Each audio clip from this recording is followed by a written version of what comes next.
வணக்கம், நான் உங்கள் முத்துக்குமாரி. நம்ம சேனலில் நீங்கள் இப்போ தான் ஃபர்ஸ்ட் டைம் பார்க்குறீங்கன்னா சப்ஸ்கிரைப் பண்ணுங்கள், பெல் ஐக்கனை ப்ரெஸ் பண்ணுங்கள். அதில் ஆல் அப்படிங்கிற ஒரு ஆப்ஷன் இருக்கும், அதை கொடுத்துக்கோங்க. ஸோ தட் நம்ம அப்லோட் பண்ணக்கூடிய வீடியோஸ் எல்லாமே உடனே உங்களுக்கு நோட்டிஃபை ஆகும். ஸோ இந்த வீடியோவில் நாம் 2024 இங்கிலீஷ் நியூ இயர்க்கான 12 ராசிக்கான ராசி பலனும் பார்த்துட்ருக்கோம். அந்த வகையில் இப்போ நாம் பார்க்க போகிற ராசி மகரம். ஹப்பாட ஜென்ம சனி முடிஞ்சிச்சு, பாத சனி ஆயிட்டாரு. தலையில் வச்சுட்டு இருந்த ஒரு பெரிய கல்லை இறக்கி தரையில் வச்சாச்சு.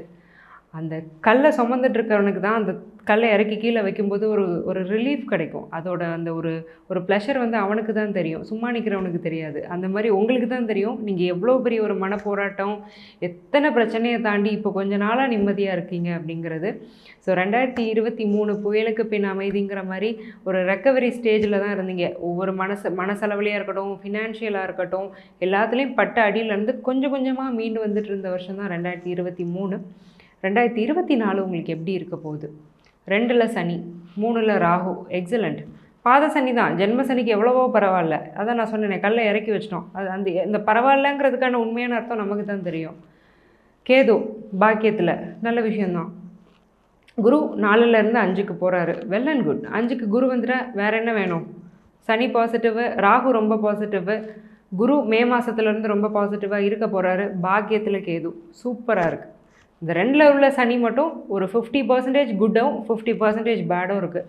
ஸோ ஓவராலாக இப்போ இந்த 4 கிரகங்களில் ஒரு 3.5 பிளானட்ஸ், 3.5 அப்படின்னு சொல்லலாம். இந்த சனியை நம்ம பாதியாக பிரிச்சுக்கிட்டோன்னா 3.5 பாசிட்டிவ், ஒரு 0.5 தான் சின்ன நெகட்டிவ்ஸ் இருக்குது. ஸோ அது என்னங்கிறத நம்ம டீட்டெயிலாக பார்ப்போம். ஃபர்ஸ்ட் ஆஃப் ஆல் தொழில். மகர ராசியில் சொந்த தொழிலில் இருக்கிறவங்களுக்கு நிறைய பேருக்கு பணம் ஏற்ற இறக்கமாக இருக்குது. ஸோ இன்றைக்கி ஒரு கையில் வருதுன்னா அதை ரொட்டேஷனில் போட்டுறேன், நாளைக்கு என் கையில் பணத்தை காணும், நான் போடுற பணம் என் கையில் திருப்பி வருதா? ஸோ இந்த மாதிரி பணம் கொடுக்கல் வாங்கல கான்ஸ்டண்ட்டாக ஒரு சிக்கல் அப்படிங்கிறது இருக்குது. ஸோ கொடுக்குற இடத்துலேருந்து பணம் ஒழுங்காக திரும்ப வர மாட்டேங்குது, கேட்டால் ரெஸ்பான்ஸும் இல்லை. பொதுவாகவே அந்த குடும்பத்தில் அந்த தனஸ்தானம் அப்படிங்கிறதுல வந்து சனி உட்கார்ந்துட்டு இருக்கும்போது செலவு ஒன்று அதிகமாக வரும், இல்லைன்னா பணம் கையில் தங்காது. அதே மாதிரி குடும்பத்துலேயும் யாரு கண்ணு பட்டுச்சோ ஒரு திருஷ்டி பட்ட மாதிரி ஒரு திருஷ்டி புள்ளி மாதிரி ஒன்று வச்சுருப்பார் ஜென்ம சனி. ஸோ நான் ரொம்ப நல்லா தான் இருந்தேன், இப்படி ஒரு திருஷ்டி, ஒரு கண் திருஷ்டி ஆன மாதிரி ஆகிப்போச்சு அப்படிங்கிற ஒரு ஃபீலை கொடுத்துருப்பாரு. அதுலேருந்துலாம் சூப்பராக வெளியில் வந்துடலாம் குரு 5க்கு போனப்புறம். ஒரி பண்ணாதீங்க. ஸோ தொழில் வந்து மகரத்துக்கு ரொம்ப நல்லா இருக்குது. ஆனால் இந்த பண விஷயத்தில் மட்டும் ரொம்ப கேர்ஃபுல்லாக இருக்கணும். நீங்கள் என்ன பணத்தை முதலீடு பண்ணுறீங்க, யார்கிட்ட கொடுக்குறீங்க, அந்த பணம் திரும்ப நான் உங்களுக்கு கரெக்டாக வருதா, கணக்கு வழக்க கரெக்டாக மெயின்டைன் பண்ணுங்கள். அதில் ஏதாவது பிரச்சனை வர வாய்ப்பு இருக்குது. மற்றபடி தொழில் மூலமாக லாபம் நல்லாயிருக்கும், அதே சமயம் செலவும் கொஞ்சம் அதிகமாக இருக்கும். செலவை மேனேஜ் பண்ணிக்கோங்க. அந்த பண விஷயத்தில் கொஞ்சம் கேர்ஃபுல்லாக இருங்க. தொழிலில் நீங்கள் முடக்கக்கூடிய பணத்தில் கவனமாக இருங்க. சரி, நான் வேலை பார்க்குறேன், எனக்கு எப்படி இருக்கும்? நல்லாயிருக்கும். 10ஆம் இடம் நல்லா இருக்குது. 3 முயற்சி ஸ்தானம் ரொம்ப நல்லாயிருக்கு. புதுசாக ஏதாவது ட்ரை பண்ணுவீங்க, ஒரு டொமைன் மாற்றுவீங்க. ஃபார் எக்ஸாம்பிள் நான் வந்து இந்த செக்டரில் தான் இருக்கேன், நான் இப்போ இன்னொரு செக்டருக்கு நான் மாற போகிறேன், நான் மாறலாமா? தாராளமாக மாறலாம். படிங்க, புதுசாக படிங்க, கிராஷ் கோர்சஸ் ஏதாவது முடிங்க, அது சம்மந்தமான வேலை உங்களுக்கு கிடைக்கும்.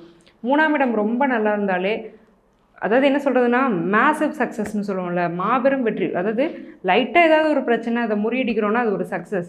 பிரச்சனை வந்துகிட்டே இருக்குது, எதுக்குமே அசராமல் நின்று அடிக்கிறோம், கடைசி நம்ம ஜெயிக்கிறோம் அப்படின்னா அதுதான் ராகு. 3ஆம் இடத்துல இருக்கக்கூடிய ராகு உங்களுக்கு அதை தான் கொடுக்க போகிறாரு. அப்படி ஒரு மேசிவ் சக்ஸஸ் அப்படிங்கிறது உங்கள் கரியரில் கண்டிப்பாக இருக்க போது. தொடர்ந்து முயற்சி பண்ணுங்கள்.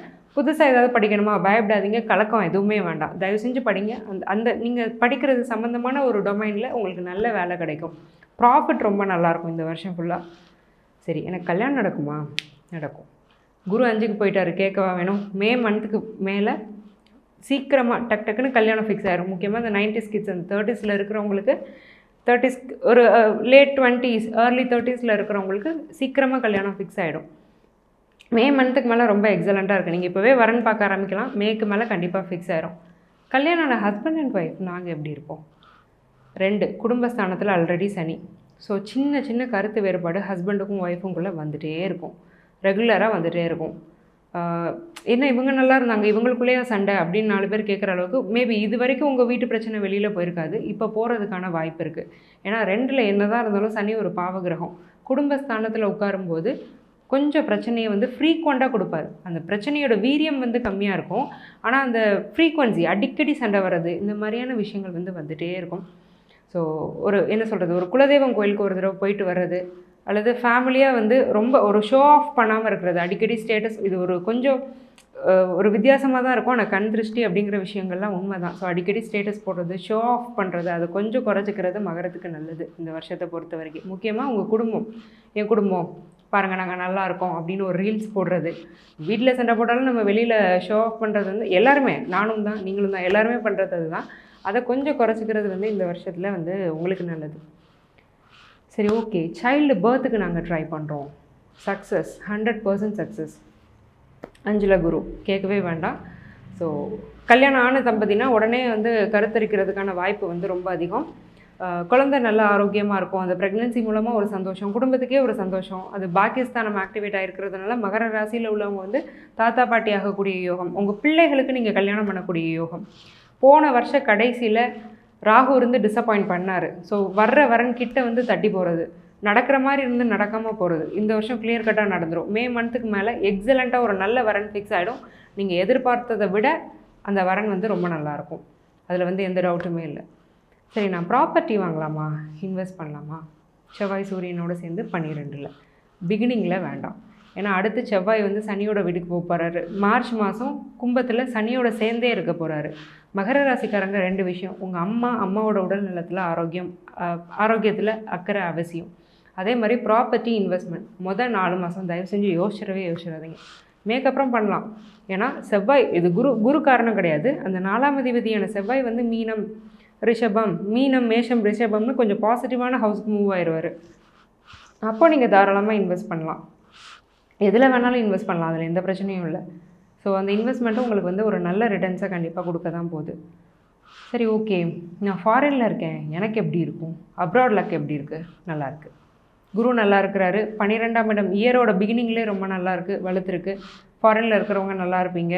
பிஆர் கிடைக்கும், வீசா கிடைக்கும், இல்லை அங்கே நீங்கள் ஸ்பான்சர்ஷிப் ஏதாவது ட்ரை பண்ணுறீங்கன்னா கிடைக்கும். ஃபாரின்லேயே நீங்கள் பிஸ்னஸ் பண்ணுறதுக்கான யோகம் இருக்குது. ஃபாரின்லேயே நீங்கள் ப்ராப்பர்ட்டி வாங்கி உங்கள் பேரில் ரெஜிஸ்டர் பண்ணுறதுக்கான யோகம் 4வது மாதத்துக்கு மேலே ஷார்ட்டாக இருக்குது. சரி, நாங்கள்லாம் ஸ்டூடெண்ட்ஸ், எங்களுக்கு எப்படி இருக்கும்? நாங்கள் எப்படி இருப்போம்? எக்ஸாம்லாம் எப்படி நாங்கள் கிளியர் பண்ணுவோமா? மனசில் வீண் பயம் இருந்துகிட்டே இருக்கும். என்னால் முடியுமா? நான் படிப்பேனா?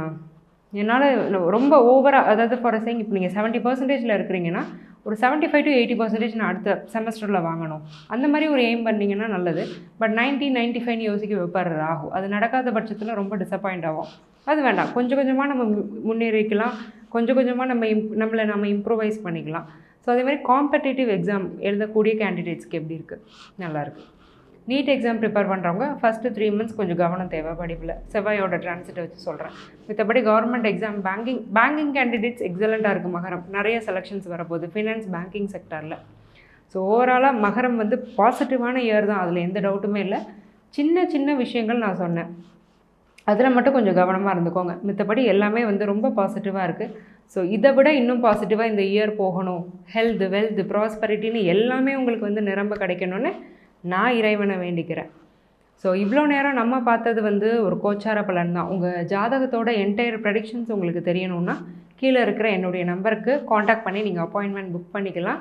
ஸோ என்டையர் ஹாரோஸ்கோப்புக்கான துல்லியமான ப்ரெடிக்ஷன்ஸ், உங்களோட வேலைவாய்ப்பாக இருக்கட்டும், மேரேஜாக இருக்கட்டும், எது சம்மந்தப்பட்ட கேள்விகளுக்குனாலும் துல்லியமான accurate predictions with life style remedies, அதாவது வாழ்வியல் பரிகாரங்கள். நீங்கள் நிறைய காசெல்லாம் ஸ்பெண்ட் பண்ண வேண்டாம், நோ காஸ்ட் ரெமெடிஸ்னு கூட நான் சொல்லிட்டு போவேன். டே டு டே ஆக்டிவிட்டியில் நீங்கள் பண்ணக்கூடிய ஒரு விஷயங்கள். ஸோ அதெல்லாம் நீங்கள் பண்ணும்போது லைஃப் ரொம்ப பாசிட்டிவாக மாறுறதை நான் கண்கூட நிறைய கிளைண்ட்ஸோட லைஃப்பில் பார்த்துருக்கேன். ஸோ அந்த மாதிரி உங்கள் லைஃப்பும் மாறணும். சின்ன மனசளவில் நிறைய மாற்றங்களை கொண்டு வரணும். கோயிலுக்கு போகிறது, பரிகாரம் பண்ணுறதெல்லாம் 2வது. சைக்காலஜிக்கலாக நிறைய மாற்றங்களை கொண்டு வரணும். மகரத்துக்கு இந்த வருஷம் அது ரொம்ப தேவை.